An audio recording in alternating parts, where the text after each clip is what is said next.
Welcome to the Deep Dive. Today we're jumping right into something really key for any business trying to make it in today's marketplace. Driving growth in competitive markets. It's a huge topic. Absolutely, and we're drawing our insights from Chapter 17 of Marketing Management, to the 16th Global Edition. You know, the classic by Kotler, Keller, and Chernev. Great source. Our goal here is pretty straightforward. Unpack the main strategies companies use. Not just to get bigger, but, well, to adapt, compete, and really stay relevant. You should walk away with a good shortcut to understanding what makes modern marketing tick. And I think it's super important to stress growth isn't just about scale, right? It's fundamentally about adapting, innovating, especially when competition is so fierce. You've got changing economic conditions, new players popping up all the time, customer tastes evolving. It means companies, they have to constantly rethink their strategies. Constantly adjusting. Exactly. Take a company like GM, General Motors. They were pioneers, sure, but after that 2009 bankruptcy, they really had to push hard on product innovation again, pivot towards EVs, self-driving tech. Right. And the ideas in this chapter, growth, competition, product life cycles, they're foundational. They really connect to how companies like GM manage to, sustain or maybe even regain their market position. Okay, so when a company wants to grow, where do they start? I mean, is it always about finding something new? Or is knowing when to pull back just as important? That's a really critical point. At its core, assessing opportunities, it involves planning new stuff, sure, but also knowing when to downsize or even, cut older businesses entirely. Fill that gap. Right, that sales gap between where they want to be and where they're projected to be. Fundamentally, it boils down to two things: which products and markets to focus on, and how do you manage that growth? Okay. And probably the most famous framework for this is the product market growth framework. Most people know it as the Ansoff matrix. Yeah. Ah, yes, the Ansoff matrix. Heard of that one? Yeah, it's really popular. It helps businesses look at growth opportunities based on, current versus new products and current versus new markets. It gives you four main strategies. Okay, let's break those down. First up, market penetration. This is all about growing sales of your current products to your existing customers. So digging deeper where you already are. Exactly. Think about Pepto-Bismol's campaign, Eat, Drink, and Be Covered, encouraging more usage. Or Arm & Hammer baking soda. First it was for baking, then, hey, put it in the fridge, then toothpaste. Right. Finding new uses. Finding new uses for the same customers. It's about making the most of what you've got. So it's not just doing more of the same, but actually rethinking how current products serve current customers. Like an internal pivot, almost. Precisely. Then number two is market development. This is about finding or developing new markets for your current products. Okay, taking what you have somewhere else. Yep. Could be finding new groups of users, like if you sell to consumers, maybe start selling B2B, or adding new channels like going online if you're mainly retail, or just expanding geographically, new cities, new countries. Got it. What's next? Third is product development. So developing new products, but for your current markets. Ah, okay. New stuff for the same crowd. Right. New features, different price points, maybe different tech, like a car company bringing out a hybrid version of a popular model. Same basic market, new product offering. Makes sense. And the last one. And finally, diversification. This is the biggest jump. Developing new products for totally new markets. Okay, that sounds risky. It generally is the riskiest. Disney is the classic example here, right? It started with cartoons, then licensing, TV channels, ABC, ESPN, theme parks, cruises, theater. I mean, they went everywhere. Wow. The Ansoff matrix is great because it kind of forces you to see where the risks lie. Diversification might look shiny, but statistically, it's tough. Needs totally new skills. That really changes how you look at growth options. Yeah. So we've got the what with Ansoff. What about the how? Do companies usually build this growth themselves, or are they buying it? That's often a huge decision point. Companies can grow organically, increasing output, boosting revenues internally, or they can go the mergers and acquisitions route, M&A. Right. Strategies like market penetration, market development, they often lean organic, but product development and diversification, that can be both. M&A seems like a faster way sometimes. It can be. M&A lets a company grow by integrating within its industry. You can do backward integration, buying a supplier, forward, buying a distributor, or horizontal, buying a competitor. Okay. Merck, the pharma company, they have a long history of using acquisitions to build up their research and market share. But, it's definitely not a guaranteed win. No. Oh, no. Lots of M&A deals fail, sometimes spectacularly, integrating different companies, different cultures, different systems. It's hard.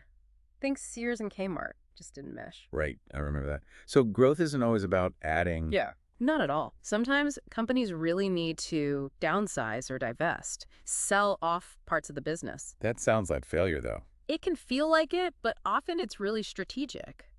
It's about pruning older, maybe less profitable businesses to free up resources for the future. It's like a health check. Aligning resources. Exactly. Like American Express spinning off its financial advisors division to focus on its core card business, or Kraft splitting into Mondelez for snacks and Kraft Foods for groceries. Each could then chase different growth paths. Okay, so trimming down can actually fuel future growth. Interesting. But what about the products themselves? Is it always best to be the first one out there with something new, the innovator? That's a classic debate. Is it better to innovate or imitate? Theodore Levitt, a big marketing thinker, he actually argued for something called innovative imitation. Innovative imitation. Sounds like a contradiction. Sort of, but his point was that a follower can actually do really well by copying or, importantly, improving on a leader's product. And they don't have all that initial R&D cost and risk. Learn from the leader's mistakes, maybe. Exactly. You see this a lot in industries where products aren't super different, like, say, basic chemicals. Companies kind of follow each other. Conscious parallelism, it's called. So being a follower isn't just copying. There are strategies. Oh, yeah. Definitely strategic. You can think of maybe 3 main types. First, the cloner. They pretty much emulate the leader product, name, packaging, maybe slight tweaks. Think store brand cereals that look just like the big names. Right, the knockoffs. Kind of. Then there's the imitator. They copy some things, but they try to differentiate somewhere else: packaging, ads, price, maybe where they sell it, like Telepizza in Spain, adapting the Domino's model for their market. Okay, a bit more distinct. And third, the adapter. They take the leader's product, but they adapt it, maybe improve it. Often they target different markets initially. Lots of Japanese companies historically did this brilliantly, took Western inventions, improved them, and became leaders themselves. That's fascinating. So follower isn't a bad word in marketing. It can be a smart strategy. Changes my view on innovation, actually. It really should. It's not always about being first. So, okay, a company has its product. Maybe it's brand new. Maybe it's an adaptation. How do they actually stake their claim, get that market position? It's got to be more than just sales numbers, right? Oh, much deeper. Market position, you can think of it having 3 key parts. First, share of market. Simple enough. Your sales versus the total market sales. Okay. Second, share of mind. This is interesting. It's the percentage of customers who name your company first when they think about that industry. Top of mind awareness. Exactly. And third, share of heart. That's the percentage of customers who actually prefer to buy from your company. The loyalty factor. Heart share, I like that. And what's really key is this. Companies that consistently gain in mind share and heart share, they almost inevitably gain market share and become more profitable. So mind and heart lead to market share. Pretty much. Think about Apple, Netflix, Warby Parker maybe. They build that connection, emotional, experiential. It creates real loyalty. So for the market leaders, the Apples and Netflixes, it seems like a great place to be. But staying on top must be incredibly hard. What's the biggest hurdle they face? And how do they defend that position? It is a constant, relentless battle. The single biggest challenge. Continuous innovation. They have to lead. Lead in everything. Pretty much. New products, customer service, distribution, cutting costs. They need to set the pace. And it's not just about reacting. They need to anticipate, even create demand. Create demand. How? Well, we talk about 3 kinds of marketing here. Responsive marketing just fills a need someone already stated. Anticipative marketing looks ahead, figures out needs that are just emerging. Okay. But then there's creative marketing. That's finding solutions customers didn't even know they wanted, but then they love them. The classic example is the Sony Walkman. Engineers apparently said no demand, but, well, History proved them wrong. massively. Those are the really proactive, market-driving firms. And to defend their spot, leaders use a bunch of strategies. We can maybe highlight a few. Yeah, please do. Okay, first, position defense. Basically, owning the best spot in the customer's mind, making the brand feel unbeatable. Think P&G. Tide means clean. Crest means cavity prevention. Building that mental fortress. Exactly. Then there's flank defense. Protecting weaker areas or having secondary brands ready to counterattack. P&G does this too. Gain supports Tide, Loves supports Pampers. Covering the bases. Yep, preemptive defense is attacking first, maybe announcing new products way in advance to warn off competitors. Microsoft is known for signaling its development plans. Discouraging rivals before they start. Right. Counteroffensive defense is meeting an attack head-on, or sometimes using your size, your economic or political muscle. Think of the big tech companies, Apple, Samsung, constantly fighting patent battles in court. Aggressive defense. Very. And then there's even contraction defense, or strategic withdrawal. Sometimes the best defense is to give up weaker territories and focus your resources on where you're strongest. GM dropping Saturn and Hummer fits here. Wow, so defense is just as complex as offense. It really shows how dynamic this all is. Companies are constantly shifting.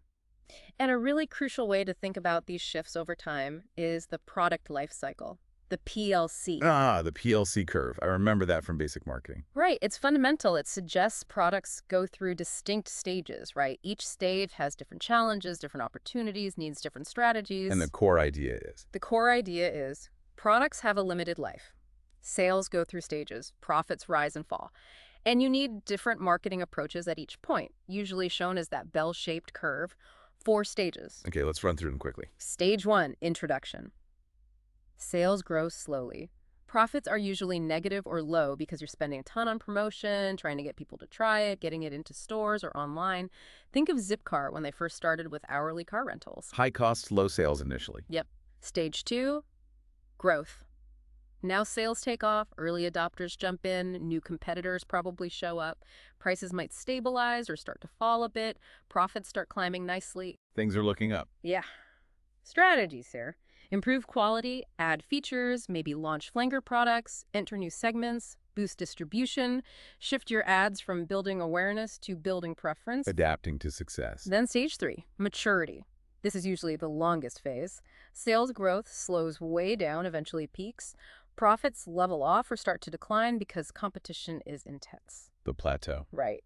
Big challenge here is often overcapacity. Lots of players fighting hard. Companies might try to expand the market, find non-users, steal competitors' customers, or they modify the product, improve quality, features, style. Shutterfly did this well, turning digital photos into mugs, books, etc. Keeping it fresh. And finally, stage 4, decline. Sales drift downwards, profits erode, maybe technology changed, tastes shifted, competition just got too tough. The end is nigh. Pretty much. Strategies here are usually harvest cut costs way back, try to milk whatever sales are left, or divest, sell it off, liquidate it. Encyclopedia Britannica stopping the print version is a famous example, but they pivoted successfully to online education. So they found a new life online. Exactly. It shows decline isn't always the absolute end if you're smart. But many products do just get eliminated. So the PLC isn't like a fixed timeline. It's more a guide for strategy. What if a product doesn't fit that neat bell curve? Exactly. It's a guide, not rigid law. And you're right, not everything follows the bell. Some products have a growth slump maturity pattern. Think bread makers, huge growth, then sales fall off but stabilize at a lower level. Okay. Others might have a cycle-recycle pattern. You see this with some drugs. Big push, sales decline, then another marketing push creates a second, smaller cycle. Ah, a comeback. Kind of.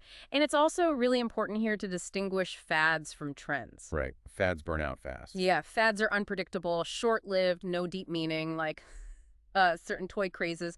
Trends, though, they have momentum, durability. They show you the direction things are heading, like the whole health and wellness trend that's forced massive changes in the food industry. Trends give you strategic direction. Fads are mostly just noise.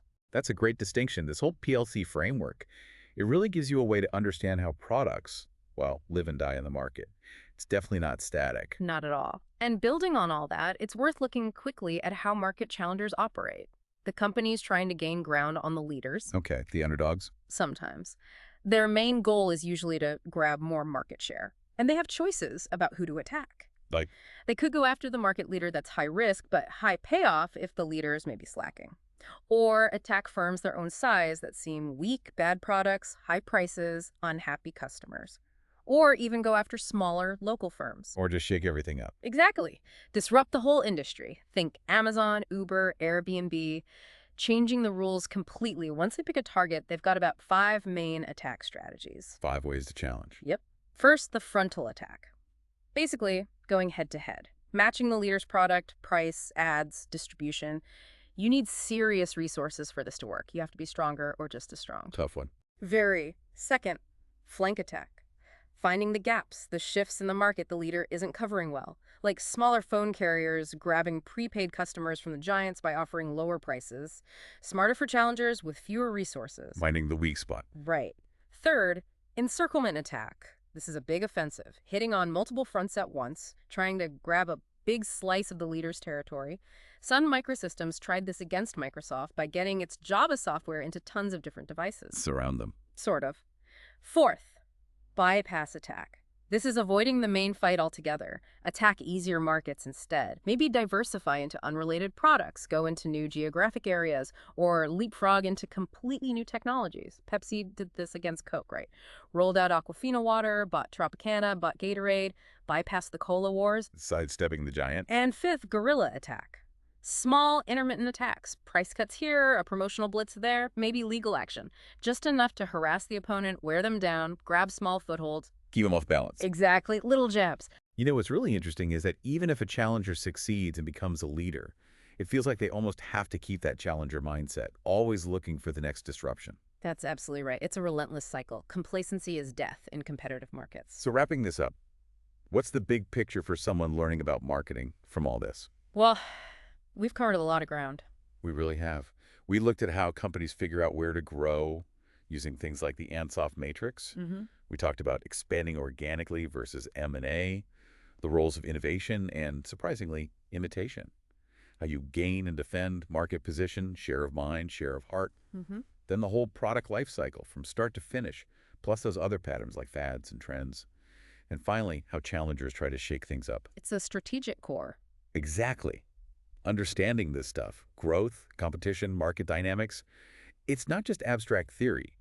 It's the absolute backbone of any successful business strategy. Doesn't matter if you're looking at a giant like a GM or, a niche player like Huifeng Foods and their sriracha sauce. Which leads to maybe a final thought for you, the listener, to chew on. Considering how fast technology is changing everything, how consumer behavior keeps evolving, which of these growth strategies or maybe the defense strategies do you think will be even more critical for companies in, say, the next 5 years, and why? Ooh, that's a great question to keep the gears turning. Thank you so much for joining us on this deep dive. My pleasure. And from the whole Last Minute Lecture team, a very warm thank you for listening. We'll catch you on the next deep dive.